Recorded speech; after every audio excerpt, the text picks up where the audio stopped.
Wilson garden ನಾಗ ಮತ್ತು Darshan daily routine ಹೇಗಿದೆ? ಪ್ರತಿದಿನ ಲೋಕಾಭಿರಾಮವಾಗಿ ಇಬ್ಬರ ಮಾತುಕತೆ ಚೆನ್ನಾಗಿ ನಡೀತಾ ಇದೆ. ದರ್ಶನ್ ಕೈಯಲ್ಲಿರುವಂತಹ ಖಡ್ಗ ಇನ್ನೂ ತೆಗೆದಿಲ್ಲ, ತೆಗಿಬೇಕು ಅಂತ ಏನಿಲ್ವಲ್ಲ. ಜೈಲು ಮ್ಯಾನ್ಯುವಲ್ ಪ್ರಕಾರ ಯಾವುದೇ ಒಡವೆಯನ್ನ ಧರಿಸುವಂತಿಲ್ಲ. ಆದ್ರೆ ದರ್ಶನ್ಗೆ ಖಡ್ಗ ಹಾಕಲು ಅವಕಾಶವನ್ನ ಜೈಲಾಧಿಕಾರಿ ಕೊಟ್ಟಿದ್ದಾರೆ. ಪರಪ್ಪನ ಅಗ್ರಹಾರದಲ್ಲಿ ಹಾಲಿಡೇ ಮೂಡ್ ನಲ್ಲಿ ದರ್ಶನ್ ಅಂಡ್ ಗ್ಯಾಂಗ್ ಇರೋದು. ಅದರಲ್ಲಿ ಹೊಸ ಸೇರ್ಪಡೆ ಅಂತಂದ್ರೆ ಈ ವಿಲ್ಸನ್ ಗಾರ್ಡನ್ ನಾಗ ಅವರ ಡೈಲಿ ರೋಟೀನ್ ಯಾವ ರೀತಿ ಆಗಿದೆ ಅಂತ ಹೇಳಿ ನೋಡಿ. ಈ ರೀತಿಯಾಗಿ ಮಾತುಕತೆಯನ್ನು ಮಾಡಿ, ಈಗ ಹಿಂದೆಯೂ ಕೂಡ ಡಿ ರೂಪಾ ಅವರು ಇದ್ರು ಅಲ್ಲಿ, ಅದರ ಇನ್ಚಾರ್ಜ್ ಆಗಿ ತಗೊಳ್ತಾ ಇದ್ರು ಬಂದಿಖಾನೆಯ ವಿಚಾರದಲ್ಲಿ, ಜೈಲು ವಿಚಾರದಲ್ಲಿ. ಅವರು ಆ ಟೈಮಲ್ಲಿ ಬಹಳ ದೊಡ್ಡ ಮಟ್ಟದಲ್ಲಿ ಧ್ವನಿಯನ್ನ ಎತ್ತಿದ್ರು ಆ ವಿಚಾರದಲ್ಲಿ. ಆಗ ಅಷ್ಟೆಲ್ಲ ಆದಾಗ ಒಂದು ಕಮಿಟಿಯನ್ನ ಮಾಡಿದ್ರು, ಕೆಲವರು ತಲೆದಂಡ ಆಗೋಯ್ತು, ಎಲ್ಲವೂ ಕೂಡ ಆಗೋಯ್ತು. ಅಷ್ಟೆಲ್ಲ ಓಪನ್ ಅಪ್ ಆದಾಗ್ಲೂ ಸಹ ಮತ್ತು ಬುದ್ಧಿ ಕಲ್ತಿಲ್ಲ ಜೈಲು ಅಂತಂದ್ರೆ ಏನ್ ಹೇಳೋಣ. ಅಲ್ಲಿ ಬರ್ತಾ ಇರೋ ಕಾಸಿಗ ಈಗೇನು ಮಾಡಲ್ಲ. ಇದ್ರಲ್ಲಿ ಯಾರನ್ನೋ ಒಂದು ಇಬ್ಬರನ್ನ ಬಲಿಪಶು ಮಾಡ್ತಾರೆ, ಅವ್ರ ಮೇಲೆ ಕ್ರಮ ತಗೊಳ್ತೀವಿ ಅಂತ ಬಿಡ್ತಾರೆ. ನೆಕ್ಸ್ಟ್ ಈ ಫೋಟೋ ಯಾರು ತೆಗೆದಿದ್ದಾರೆ ಅವ್ರ ಮೇಲೆ ಕ್ರಮ ಆಗುತ್ತೆ. ಆಚೆ ಫೋಟೋಗಳು ಆಚೆ ಬರದೇ ಇರುತ್ತೆ, ನೋಡ್ಕೊಳ್ಬೇಕು. ಇದೆಲ್ಲ ಯಾವುದು ಬದಲಾವಣೆನೇ ಆಗಲ್ಲ. ನನ್ನ ಸಹೋದ್ಯೋಗಿ ಉಮೇಶ್ ನನ್ನ ಸಂಪರ್ಕದಲ್ಲಿದ್ದಾರೆ. ಉಮೇಶ್, ಈಗ ಕೈದಿಗಳ ಒಳಗಡೆಗೆ ಹೋಗ್ಬೇಕು ಅಂದ್ರೆ ವಿಚಾರಣಾಧೀನ ಕೈದಿ ಆಗಿರ್ಬೋದು ಅಥವಾ ಕೈದಿಗಳಾಗಿರ್ಬೋದು, ಅವ್ರು ಬಳಕೆ ಮಾಡ್ಕೊಳ್ಳುವಂತ ಅವ್ರು ಯಾವುದೇ ಬಟ್ಟೆಯನ್ನ, ಸ್ವಂತ ಬಟ್ಟೆಯನ್ನ ಕೈದಿಗಳು ಬಳಕೆ ಮಾಡ್ಕೊಳ್ಳೋಂಗಿಲ್ಲ. ವಿಚಾರಣಾಧೀನ ಕೈದಿಗಳಿಗೆ ಅವ್ರು ತಂದಿರುವಂತ ಬಟ್ಟೆಗಳನ್ನು ಹಾಕೊಳ್ಳೋಕೆ ಅವಕಾಶಗಳಿರುತ್ತೆ. ಬಟ್ ಒಡವೆಗಳ ವಿಚಾರದಲ್ಲಿ ಕೈದಿಗಳಿಗೂ ಮತ್ತೆ ವಿಚಾರಣಾಧೀನ ಕೈದಿಗಳಿಗೂ ವ್ಯತ್ಯಾಸ ಏನಾದರೂ ಇದೆಯಾ? ಹಾಕಬೇಕು ಹಾಕಬಾರ್ದು ಅಂತ ವಿಚಾರಣಾಧೀನ ಕೈದಿಗಳಿಗೇನು ಇದ್ದಂಗಿಲ್ಲ.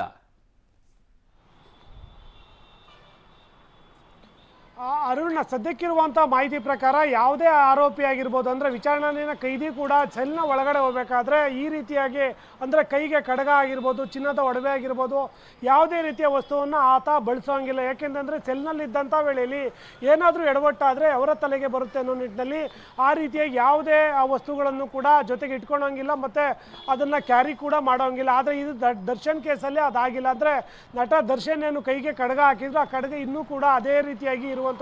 ಇಲ್ಲೂ ಕೂಡ ಉಲ್ಲಂಘನೆ ಆಗಿದೆ. ಅಂದರೆ ಅವರು ಯಾವುದೋ ದೇವಸ್ಥಾನದಿಂದ ತಗೊಬಂದಿದ್ದೆ, ಅದು ಖಡ್ಗ ಹಾಕೊಂಡಿದ್ದೀವಿ ಹಂಗಾಗಿ ತೆಗಿಯಲ್ಲ ಅಂತ ಹೇಳಿರ್ತಾರೆ.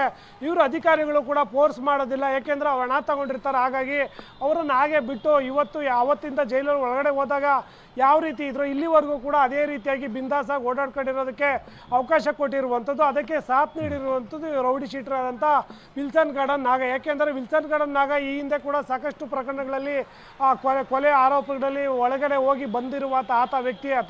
ಆತನಿಗೆ ಜೈಲಿನ ಸಿಬ್ಬಂದಿಗಳು ಹೇಗಿರ್ತಾರೆ ಮತ್ತು ಅವರ ಹಣ ಕೊಟ್ಟರೆ ಏನೆಲ್ಲ ಕೊಡ್ತಾರೆ, ಅಲ್ಲಿನ ವ್ಯವಸ್ಥೆ ಹೇಗಿದೆ ಅನ್ನೋದ್ರ ಬಗ್ಗೆ ಸಂಪೂರ್ಣವಾಗಿ ಮಾಹಿತಿ ಇದೆ.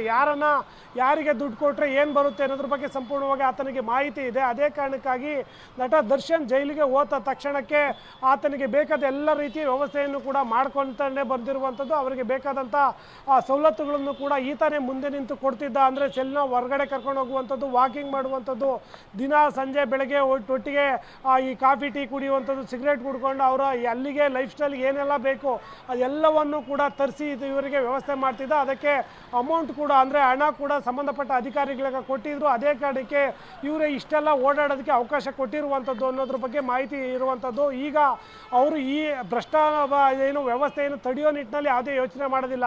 ಅದ್ರ ಬದಲಾಗಿ ಈ ಫೋಟೋ ಹೇಗೆ ಹೊರಗಡೆ ಆಯಿತು, ಯಾರು ಫೋಟೋ ತೆಗೆದ್ರು ಅನ್ನೋದನ್ನ ಅಷ್ಟೇ ಪರಿಶೀಲನೆ ಮಾಡ್ತಾರೆ. ಪರಿಶೀಲನೆ ಮಾಡಿದ ನಂತರದಲ್ಲಿ ಈಗ ಹಿರಿಯ ಅಧಿಕಾರಿಗಳು ನಾಳೆ ಏನಾದರೂ ಇದಕ್ಕೆ ಉತ್ತರ ಕೊಡಿ ಅಂತ ಕೇಳಿದಂಥ ವೇಳೆಯಲ್ಲಿ ಅದಕ್ಕೆ ಏನು ಬೇಕು, ಪ್ಯಾಚ್ ಅಪ್ ಮಾಡ್ಕೊಳ್ಳೋದಕ್ಕೆ ಏನು ಬೇಕು ಅದನ್ನು ಮಾತ್ರ ಈಗ ಅವರು ಯೋಚನೆ ಮಾಡ್ತಾ ಇರುವಂಥದ್ದು. ಅರುಣ್, ಓಕೆ ಉಮೇಶ್, ಮೇಲೆ ಮಾಹಿತಿಗೆ ಧನ್ಯವಾದಗಳು. ಸೊ ಒಂದು ರೀತಿಯಾಗಿ ನಾನು ಆಗಲೇ ಬಳಕೆ ಮಾಡಿದ್ನಲ್ಲ, ಇದೊಂಥರ ರೆಸಾರ್ಟ್ ಫಾರ್ ಎ ಕ್ರಿಮಿನಲ್ಸ್ ಅಂತ ಹೇಳಿ. ಸೊ ಹಂಗೆ ಇದು. ಅವನೀಗ ವಿಲ್ಸನ್ ನಾಗ ಇದ್ದಾನೆ, ವಿಲ್ಸನ್ ಗಾರ್ಡನ್ ನಾಗ, ಅವ್ನು ಪದೇ ಪದೇ ಹೋಗಿ ವಿಸಿಟ್ ಕೊಡ್ತಾ ಇದ್ದಾನೆ ಅಂತಂದರೆ ಅವನು ಒಂದು ಫ್ರೆಂಡ್ಲಿ ಆಗ್ಬಿಟ್ಟಿದ್ದಾನೆ. ಅಲ್ಲಿಗ ಸಿಬ್ಬಂದಿಗಳು ಅವನ ಜೊತೆಗೆ ತುಂಬ ಫ್ರೆಂಡ್ಲಿ ಆಗ್ಬಿಟ್ಟಿರ್ತಾರೆ. ಹೇಗೆ ಬೇಕೋ ಹಾಗೆ ಅಡ್ಜಸ್ಟ್ಮೆಂಟು, ಗೆಸ್ಟ್ ಥರ, ಗೆಸ್ಟ್ ಅಪಿಯರೆನ್ಸ್ ಥರ ಅವ್ನು ಬರ್ತಿರ್ತಾರೆ ಹೋಗ್ತಾ ಇರ್ತಾನೆ. ಅಡ್ಜಸ್ಟ್ಮೆಂಟು ಸಿಕ್ಕಾಪಟ್ಟೆ ನಡೀತಾ ಇರುತ್ತೆ. ಅದರ ಪರಿಣಾಮಗಳಿವೆಲ್ಲ. ಆದರೂ ನನಗೆ ಬೇಸರ ಆಗ್ತಾ ಇರೋದೇನು ಅಂತಂದರೆ, ಇಷ್ಟೆಲ್ಲ ಅಭಿಮಾನಿಗಳು ಈ ವ್ಯಕ್ತಿಯನ್ನು, ಯಾರೋ ಈ ದರ್ಶನ್, ದೇವರು ಅಂತ ನಂಬ್ಕೊಂಡಿರುವಂಥವ್ರು ತುಂಬ ಜನ ಇದ್ದೀರಾ. ದೇವರ ಗರ್ಭಗುಡಿಯಲ್ಲಿ ಇಟ್ಬಿಟ್ಟು ಪೂಜೆ ಮಾಡುವಂಥವ್ರು ಇದ್ದೀರಾ. ಅಲ್ಲಿ ಒಳಗಡೆಗೆ ಹೋದ ಮೇಲಾದರೂ ಕೂಡ ಹೇಗಿರಬೇಕು ಹಾಗಿರೋದು ಬಿಟ್ಟು ಈ ರೌಡಿ ಶೀಟರ್ ಜೊತೆ ಕೂತ್ಕೊಂಡ್ಬಿಟ್ಟು ಕಾಫಿ ಕುಡ್ಕೊಂಡು ಸಿಗರೇಟ್ ಸೇದ್ಕೊಂಡು ಯಾರ ಜೊತೆಗೆ ಸಾಹಸ ಮಾಡ್ತಾ ಇರೋದು? ಯಾರ ಜೊತೆಗೆ ಸಹವಾಸ? ರೌಡಿ ಶೀಟರ್ಗಳ ಜೊತೆಗ? ಹಂಗಿದ್ದಾಗ ಯಾವ ಭಗವದ್ಗೀತೆ ಪುಸ್ತಕನೂ ಓದಿಲ್ಲ, ಒಳಗಡೆಗೆ ಯಾವುದೇ ರೀತಿಯಾದಂಥ ಪುಸ್ತಕಗಳನ್ನು ಓದುವಂಥ ಅಭ್ಯಾಸನೂ ಇದ್ದಂಗಿಲ್ಲ ಒಳಗಡೆಗೆ. ಆಮೇಲೆ ಪಶ್ಚಾತ್ತಾಪ ಅಂತೂ ಇದ್ದಂಗೆ ಇಲ್ವೇ ಇಲ್ಲ. ಕೆಲವು ಫ್ಯಾನ್ಸ್ ಇರ್ತಾರೆ ಸರ್, ಈಗ ಈ ಫೋಟೋನು ಹಾಕ್ಬಿಟ್ಟು ಬಿಲ್ಡಪ್ ಸಾಂಗ್ ಒಂದು ಹಾಕ್ಬಿಟ್ಟು ನಮ್ಮನ್ನ ಹೆಂಗೆ ಸಾಧನೆ ರೌಡಿಗಳ ಜೊತೆ ಕೂತ್ಕೊಳ್ತಾರೆ. ಏನ್ ಮಾಡಕ್ಕಾಗತ್ತೆ, ಅವ್ರಿಗೆ ತಕ್ಕಂಗೆ ನಡಿಬೇಕಲ್ಲ, ಅವರು ನಡ್ಕೊಂಡು ಹೋಗ್ತಾರೆ.